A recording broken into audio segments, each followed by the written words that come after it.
François Hollande, l'histoire rocambolesque autour de l'achat de sa maison à Tulle.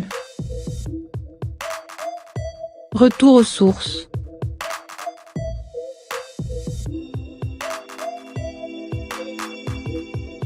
François Hollande a profité des commémorations du 11 novembre ce week-end, pour confirmer aux habitants de Tulle qu'il était en passe de devenir propriétaire d'une maison dans cette petite ville de Corrèze, pour laquelle il a toujours eu un attachement particulier.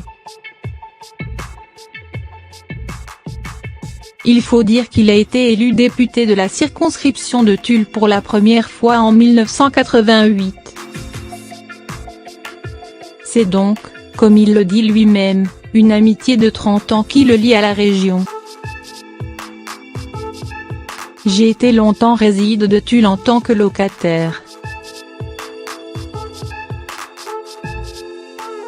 J'ai même gardé ce logement pendant la période où j'étais le président de la République. Là, je voulais rappeler mon ancrage, ici à Tulle, en devenant propriétaire.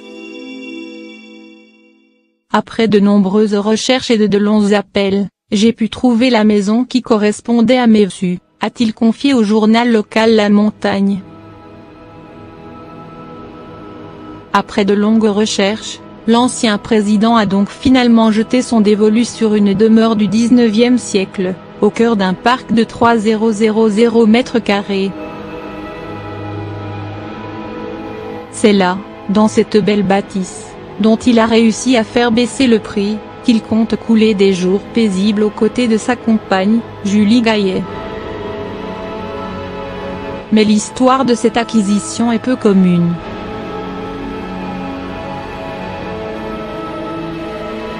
Il se trouve que François Hollande a en fait acheté une maison et qu'il avait lui-même vendue quelques années auparavant. C'est un étrange paradoxe, parce que, cette maison, quand j'étais président du Conseil général, je l'avais vendue. Elle appartenait à la collectivité et servait de résidence au directeur des services. Ensuite, elle a été achetée par un particulier, qui l'a mise en vente et il se trouve que maintenant j'en suis l'acquéreur, a-t-il relaté, visiblement amusé.